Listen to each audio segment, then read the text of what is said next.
What up, YouTube? Today is December 31st, 2014. Time right now is 6:05 p.m. and it's a Wednesday night, New Year's Eve, and I thought I would do a little video just showing what I do every New Year's Eve, and that's cook steak and crab legs. So, I got the steak here, prime rib.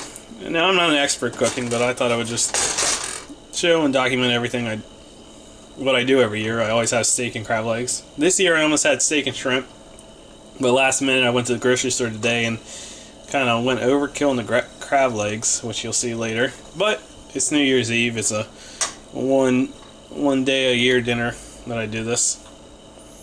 So yep, here I go.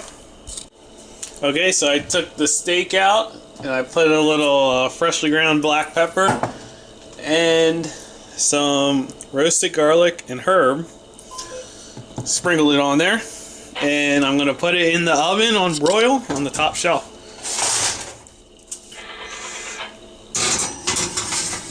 So in it goes. Okay, so normally I do snow crab legs, but when I went to the grocery store today, and like I said, last minute I was gonna do shrimp, but last minute I decided to do Alaskan crab legs because they had them on sale at the grocery store. So I got 2 clusters at the grocery store and ended up paying dearly for them.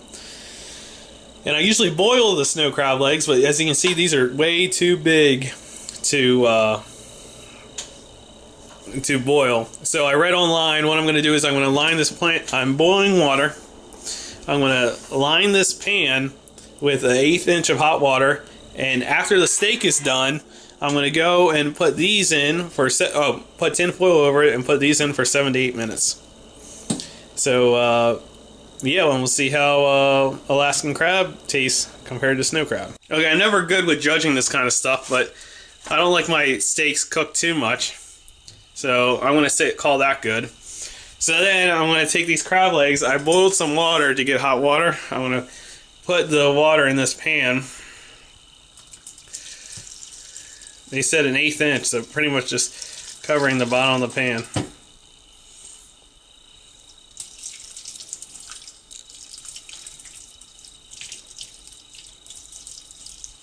Okay, that's an 1/8 inch. And then I'm going to cover it with aluminum foil and put it in the oven at 350. And the last piece of the meal is the baked potato. I always do baked potatoes in the microwave. Just put some holes in it with a fork. And I don't even know how to cook them. I just kind of make sure it gets nice and hot. And I had the crab legs in there steaming. So I never done them like this before. We'll have to see how it turns out. Okay, I was a little uncertain about the crab legs. They feel warm to the touch. I don't know if they're cooked on the inside, but I started smelling a little burning because the tips started getting burned. So I thought, okay, I'll pull them out. And then there's the steak and baked potato. So this is my New Year's Eve tradition. I've been doing it. My parents been having steak and lobster, and I usually ate snow crab legs instead of lobster for years and years and years. And then when I started living by myself, I did steak and crab legs. So saying goodbye to 2014 with a big meal. And note to self, don't go and buy crab legs when you're extremely hungry because you'll buy too much. This is definitely too much for me, but I think that I can handle it. Hope everyone out there has a great new year, and we'll see you next year.